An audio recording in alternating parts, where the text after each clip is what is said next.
humility based on a teaching in the greatest life ever lived. Our scene is a great house in Jerusalem where the master has been invited to eat the Sabbath meal. As they wait for their guests to arrive, the men eye each other expectantly till one of them says, Well, it's on everyone's mind. We might as well talk about it. "What could you possibly mean, Caleb?" The way you're all looking at the seat at the head of the table, I can see that you each feel entitled to it. Am I right, Samuel? Well, now that you've mentioned the subject yourself, it's possible that I feel I'm entitled to sit in the chief place. Oh, but you see, Samuel, there are others who feel the right is theirs. And if you will look around, you will notice that there is no man here who is inferior to the others. And since I did the inviting, I might as well allow you all to share my little joke. I don't joke about my standing in the community. Soon the master will arrive, at any moment. We shall present this question to him. We'll let him settle the matter of who shall have the place of honor. What's the... Oh. Master, we bid you welcome to the Sabbath meal. And you've come at a propitious time, for we have a great problem which has come up. None of us seems able to settle it. Master, which man here shall be entitled to the chief seat at the table? Yes, master. Which one of us? No answer? Is it because you can't decide, Master? The master will answer. Don't worry about that. We didn't address you, whoever you are. My name is Peter. I follow the master. I am here to see that no harm comes to him. Can it harm him to answer a single question? Master, I want an answer. Who is entitled to the place of honor? Will you answer, Master?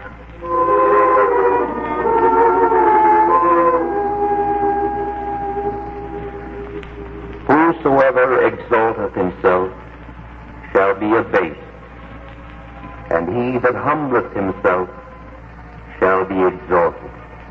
Aha! Is that an answer? It's the master's answer.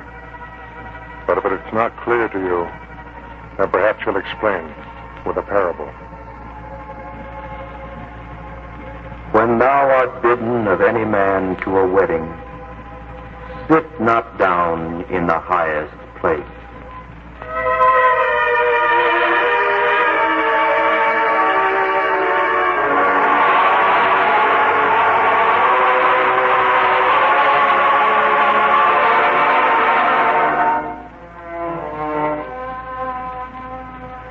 A wedding, you say, Nathan? Well. I didn't mean to interrupt you during the business day, Boaz, but I wanted to give you as much notice as possible. Well, it isn't every day a young man gets married, is it, Nathan? No, sir. And certainly not to any girl so lovely and fine as Ruth. Yes, and you want me to attend? Yes, sir. Ruth's father, he said he would consider it a great honor if you, as my employer, would be there. Yeah, naturally. May I give him your answer this evening? Of course. I should be delighted to attend, especially in view of the fact that I'm assured the place of honor. Assured the place of honor? Well, isn't that what you said, Nathan? What Ruth's father said? Or are you changing your mind? After all, as overseer of the greatest farm in this area, the honor should go to me, shouldn't it? Well, sir, I don't know. Indeed. You see, I don't know what other plans have been made. I don't know who Benjamin has invited. How can I say the place of honor will be yours? I feel that I've been deceived, Nathan. Oh, but... First, you as much as promised me the place of honor, and now you seem to have changed your mind. You can understand that a man of my standing might feel he'd been insulted. You understand, Nathan, insulted. But, Boaz, all I said was... But if you choose to insult me, Nathan, there's nothing I can do. So I don't have to attend your wedding, you know. Well, sir, would you give me a chance to talk to Ruth's father about it? Of course, my boy. Talk it over.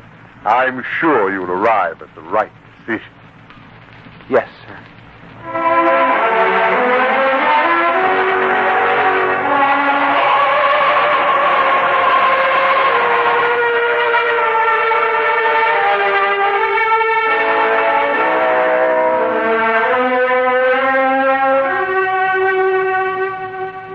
Ruth, darling, the way Boaz talked, it was almost a threat. What do you mean, a threat? He's my employer. It might mean I'd lose my place on the farm. After how hard you worked for so long? Oh, no, Nathan. We might as well face it. Boaz is a vain man. Anyone who insults him is open to retaliation. In my case, well, it might mean my job. And now, of all times, when we're just beginning to build our lives together, it's important. The most important thing there is. Then there's only one thing to do. Talk to my father. Oh, I don't want to bother him with this. It'll spoil everything for him.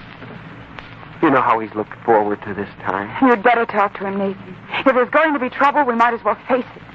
Come, he's at his blacksmith shop now.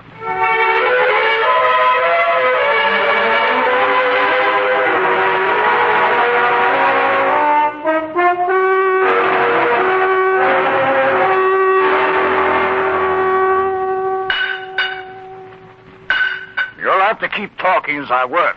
After all, I can't allow the iron to grow cold. Well, Nathan? Ruth? We've told you everything, Father. Boaz won't come to the wedding unless he's guaranteed the place of honor, eh? I'll be finished here in just a moment. There. Now to throw it into the cooling vat. Well, now. Here, Father, let me wipe your face. It's so wet, the sweat is running in streams. Thank you, dear. When the Lord commanded that man would earn his bread by the sweat of his brow, he should have provided that blacksmiths would be the richest of men. For after all, who sweats more, eh? Benjamin, please. About Boaz. Boaz, yes. It's impossible, son. Impossible. There is at least one other man who comes before him. But, Father, Nathan's place on the farm, he may lose it. How would we live there now? Daughter, do you think that means nothing to me? I may be only a blacksmith, but I've got my pride. Your mother always wanted you to have a great wedding, to have all our friends there. It's going to be just as she would have arranged it herself if she were here. I know, Father, you did your best, but this... How could we ever expect that this would happen? Boaz. Ever since he's become overseer, he thinks he's better than anyone else. It wouldn't have been this way in Ezekiel's time. When he owned that farm, he supervised it himself. A fair man with no false pride. But when he died, he left the farm in Boaz's care so his own son could remain in Jerusalem to continue his studies. All that doesn't help us now. What can we do? You want me to insult my dearest friend? You mean Samson? A great scholar. A kindly man.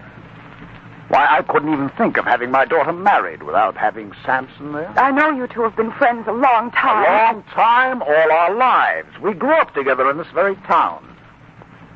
I always knew he'd grow up to be a scholar. And he did. One of the best.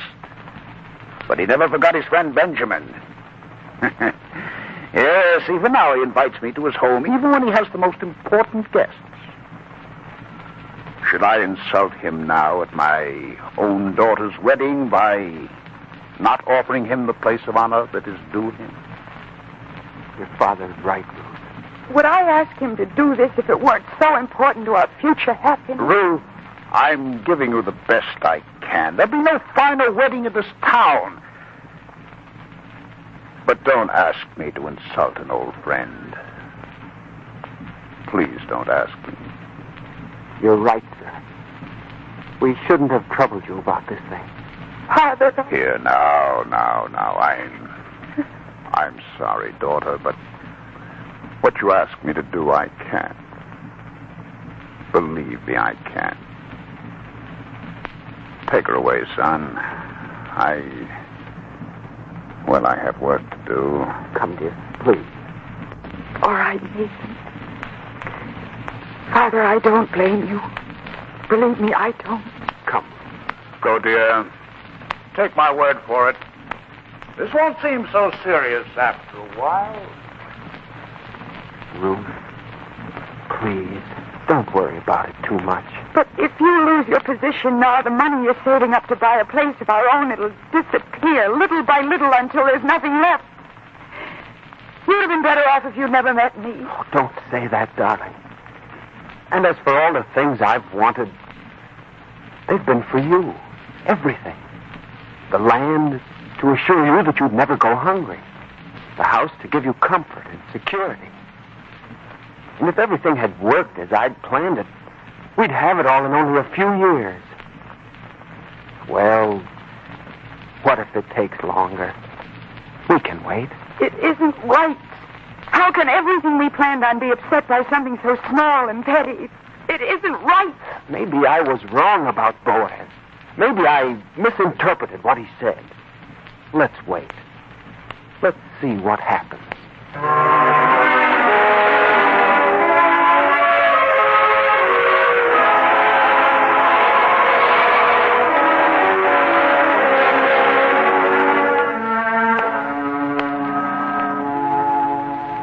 Nathan. Is that you, Nathan? Yes, Boaz. Well, you've come at a very opportune time, Nathan. Have I? Well, come. You won't deny that the thing uppermost in your mind is your wedding. Of course I won't. Well, I want you to know that I haven't been forgetful either. Look at me. Sir? Well, this cloak I'm trying on, it's new, just made for me and finished this very day. It's a nice-looking cloak, Boaz. Oh, that's all you can say? I go to the trouble and expense of having this made just to appear at your wedding feast, and you don't seem to appreciate it. For the wedding feast? Of course. After all, how would it look if the guest who occupies the honored place were dressed in accordance with his station? What's the matter with you, Nathan? You seem dull today. Boaz. Boaz, I guess it's my fault. I should have told you before. Told me what? About the wedding. I don't understand you. You did tell me about the wedding. I've even had a new cloak made. What are you talking about? What you requested about the seat of honor. I request. You promised, you mean. Well, what about it? I spoke to Benjamin several days ago. He said it couldn't be arranged. What? I talked to him. I asked him. But it would mean he would have to insult an old friend, Samson.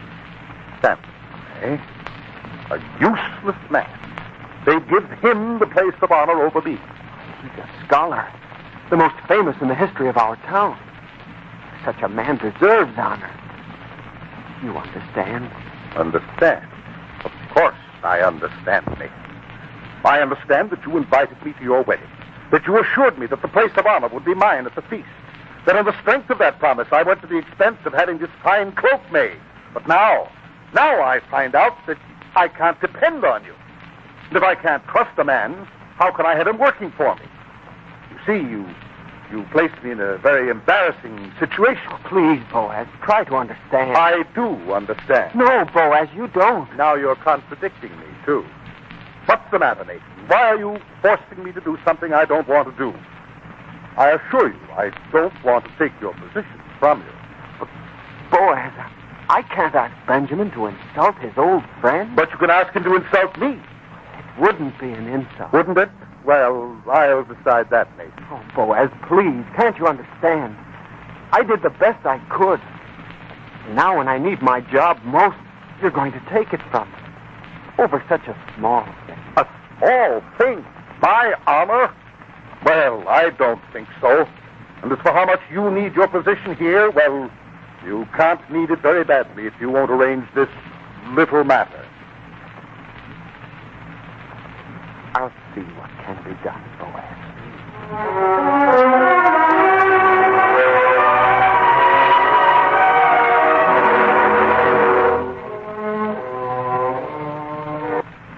You see, Ruth, I wasn't mistaken. He came right out with it this time. Either he gets the place of honor, or I lose my job. Maybe if we talk to my father again. No, I wouldn't hurt your father. I know how he'd feel if he had to ask Samson to forego his place. But if he didn't? What do you mean? Suppose my father didn't have to ask Samson.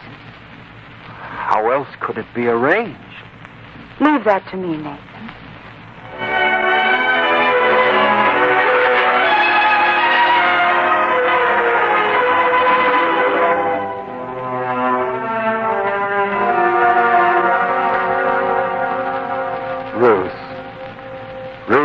can't tell you how flattered I am that such a lovely young girl could find time to visit a stodgy old man like myself. Please, Samson, it's something important.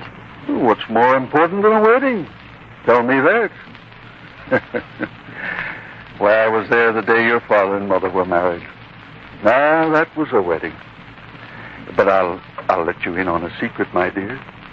I don't think your mother was quite as beautiful as you are. But we won't tell anyone that. Particularly not your father, eh? Oh, Samson. Oh, I'm sorry, my dear. I shouldn't have mentioned your mother. I can understand how you'd miss her most of all now. I do. But what I came to see you about, it's a great favor, something you must understand. Nathan's employer, Boaz, he won't come to the wedding unless he's given the place of honor. And if he doesn't attend, Nathan will lose his job. Young man with the added responsibilities of a wife needs his job more now than ever. No, we can't let that happen. But my father believes that you're entitled to the place of honor, and we all do. Me? Is that what your father's planning on? After all, his best friend, the most noted scholar in our town. Isn't it only fair? Would it help if I didn't go at all? You wouldn't refuse to attend the wedding feast. My father would never forgive himself if that happened. Then I'll be there. But as for occupying the seat of honor, well, that's a matter I think I can work out. What do you mean, Samson? We'll see that things work out satisfactorily. Oh, thank you, Samson. Samson, I just have to kiss you. Well, such a gift is indeed an honor. Now, don't worry, Ruth. I'm going to try and arrange everything for you. But no matter what happens, when I see you next, you'll be a bride.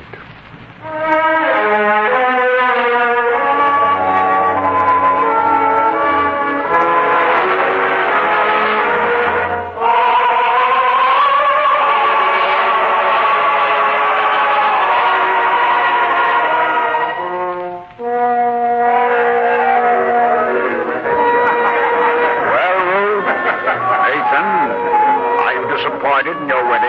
Why, no, Father, of course not. Well, let's see you both smile. And as for what may happen tomorrow, don't worry about it today. Boaz will take his place as I want it, not as he wants. But, Father... Let's not discuss it now. There's something Nathan has to do now. Something I have to do, Benjamin? Yes, Nathan. It's a tradition in my family. You see, each groom in my family always went out just before the wedding feast to invite the first 3 strangers he met to celebrate with us. So, Nathan, go out and find 3 strangers. Invite them to the feast. Carry out our family tradition. Of course, Benjamin. I'll go. And now, Ruth, we'll gather the guests at the table. Quiet, everyone. Quiet. My dear guests, I want to thank you all for coming to my daughter's wedding. You do me honor by sharing this happy occasion with me. But the lambs are brown on the roasting spit, the bread is hot from the oven, the cups are filled, so let us all gather round the table. But before we take our places, the guest of honor must be seated. Samson? Benjamin, you do me honor far greater than I deserve. When I attended your wedding, I sat with the others further down the table. Let me sit there again today. Give the honor to another man. Give it to Boaz. To Boaz? Please, Benjamin, as a favor to me. But Samson, my best friend. Benjamin, if a man gives me a gift, must I accept it? Of course not. Well, then, honor is such a gift. It must never be sought. Once offered, it need not be accepted. For reasons of my own, I cannot accept now. Let me take my place at the tables with the others, as I did at your wedding so many years ago, remember? Please, for old time's sake, Benjamin, give the place to Boaz. Samson, Well, I think I understand. And it's like you to do this. Boaz, I invite you to take the place of honor at the head of the table. Why, thank you. Thank you, Benjamin. It's so totally unexpected, but if you force the honor on me, I shall accept. I understand. And now all the others, take your places around the table. And now, as soon as the three strangers are here, we can begin the feast. Benjamin, I've done what you asked. 3 strangers. Here they are. Thank you, Nathan. Welcome to my daughter's wedding feast. Take places at the table, please. And now that you've seated yourselves, let us know who you are so that you are no longer strangers. You, sir. I'm Simon of Gibeah. Thank you for your hospitality, and I wish the new bride and her husband a long and happy life together. Thank you, Simon of Gibeah. And now you, sir? My name is Jeremiah of Beirut. May I add my best wishes to those of the others here? Thank you, Jeremiah of Beirut. And you, stranger, you who seated yourself at the foot of the table. Your name? My name is Gideon. From where, friend? From Bethel. Gideon of Bethel, of our own town. We have no one here named... Wait. Gideon. Ezekiel's son was named Gideon. Yes, Benjamin, I am Ezekiel's son. I see you don't recognize me. But I can hardly blame you. It's been a long time since I left here to study in Jerusalem. But now I've returned. What good fortune to find a wedding feast in progress. But I'm taking too much of your time. Please carry on with the feast. Carry on? Not until you've taken your rightful place at the table. After all, the owner of the largest estate, heir of the most noted family here, come, you can't sit at the foot of the table. Come up here. Take the seat of honor. Me? Am I more worthy than the man who occupies it now? Indeed. He's only your overseer, Boaz. Is this Boaz? The last time I saw him, he wasn't dressed so well in such fine clothes. Well, Boaz occupying the seat of honor, you have worked yourself up. Well, after all, Gideon, it was offered me. I can see that, but there's another man I see at the table whom I would have thought more suitable as guest of honor. Another man? Yes, when I was in Jerusalem, there was only one man in our entire town I heard spoken of with reverence and respect, even by the wisest men there. He is Samson. Yes, Samson's fame as a scholar has spread far. I heard him quoted often in Jerusalem. I should think that he would deserve the place of honor. The choice is yours to make, Gideon. Then I insist. Samson, come up here. Take your rightful place. It isn't necessary, Gideon. Necessary? Has anyone said it was necessary? No, but it's fitting and proper. I couldn't occupy the seat of honor while a man like yourself sat in one of the lower seats. Please, Samson. If it will make you feel at ease. Boaz, get up. Get up. Give the seat of honor to a man who's more deserving than either of us. Yes, but where shall I sit? Have the others move. Have them make room. Disturb all the others just for one place. Why? Go on, Boaz. Take my place at the foot of the table. Take it. But after all, from the seat of honor to the very foot of the table... If you'd taken your right place at the table to begin with, you wouldn't have had to sit at the foot of the table. Go, Boaz.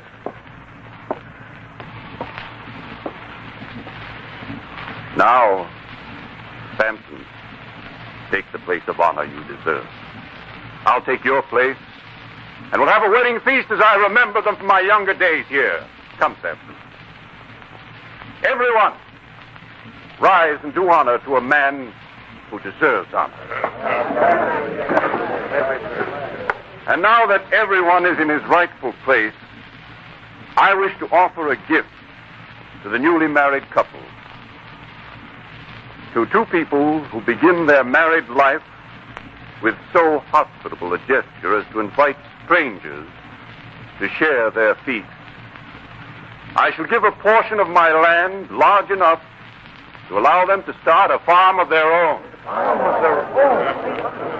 Benjamin, Nathan, Ruth, we can really have a wedding feast now.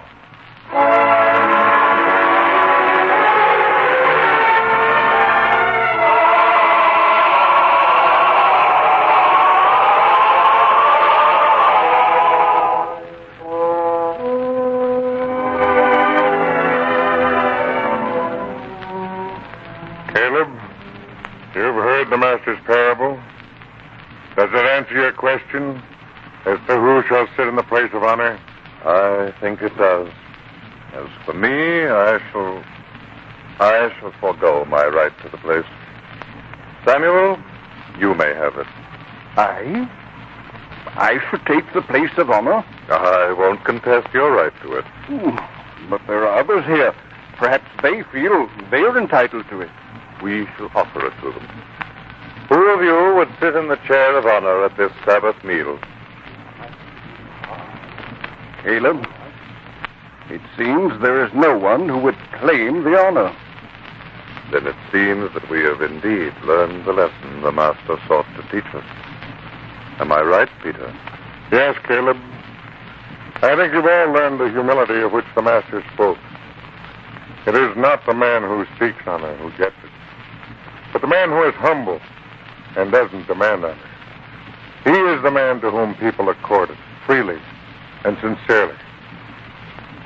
Master, before we sit down to the Sabbath meal, tell us once more the words you spoke about humble men.